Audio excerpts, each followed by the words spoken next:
What's up, LSU fans? Welcome to another edition of Barton Makes Picks. That's Barton Simmons, of course.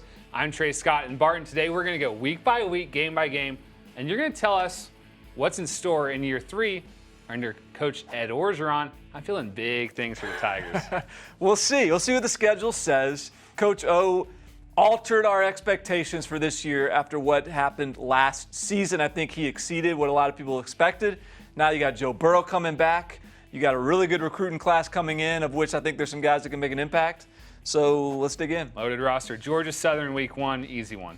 All right, now the one everyone wants to know about. A trip to Austin, Texas in week 2 to take on the Longhorns, another program on the rise. That's your squad. That's my team. Yep. I'm going to be there. I'm going to be in Austin. Looking forward to this game. I think it's one of the best early season games on the slate. And as good as I think Texas can be this year, and as good as Sam Ehlinger is in my eyes, I think he's one of the best quarterbacks in the country. I think particularly early in the season, LSU is going to be more talented, more prepared to win this game. I think LSU wins it by a score. Yeah, Texas is replacing a lot on defense. And LSU's offense, I think, is primed to wake up. One of the best receiving corps in the country. Northwestern State, we're going to go 3-0. At Vanderbilt. Trap game time?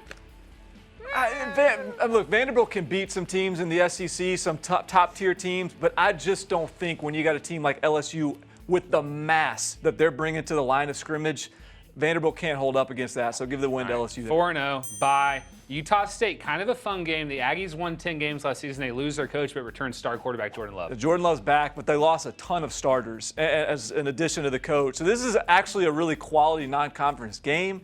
Tricky one between Utah State and Texas. That's a heck of a non-conference slate, but I do think LSU is good enough to cruise on this one. So you're 5-0. Now you play Florida. You host Florida. This is a series nobody can figure out, so good luck trying. Probably don't bet on it. What do you think? Yeah, no, I think you're right. I don't think this is a play you bet, but I think you do sort of lean here in terms of where the quarterback play is consistent, where the line of scrimmage is consistent, and who's got more depth. I think right now LSU has more depth.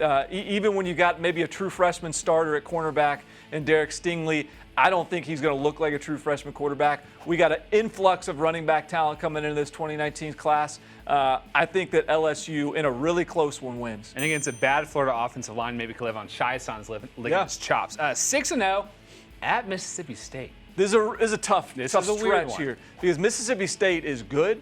They're going to have, I think, LSU's excited about Joe Brady coming in as a pass game coordinator. He learned all his RPO stuff from Joe Moorhead at Mississippi State. They're going to be better with Tommy Stevens at quarterback, who comes from Penn State, where Joe Moorhead coached him.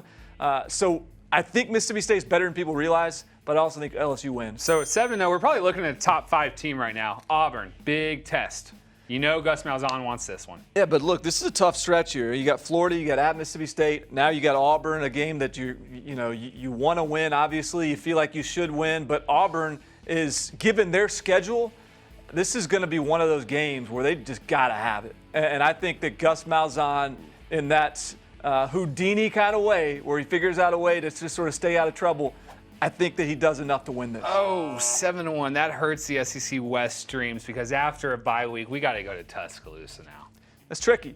And there was a vision I had where this team was 11-1 and beat Auburn and maybe even challenges Alabama. I think this team has 2 losses. A vision you had. Yeah, I have it. The 11-1 got demoted. You got dreams of Joe Burrow going. Okay. So we're at 2 losses because I just don't think they can beat Alabama. Yeah, if this was at home, but it's not. Right, they can beat Alabama, and I've heard the argument made that you know what, get away from home, get off campus, kind of zero in, focus on the game, and perhaps that'll help them. Maybe it will, but I think that Alabama still is too good. So you've lost 2 straight. This isn't so much fun right now. You going to Oxford?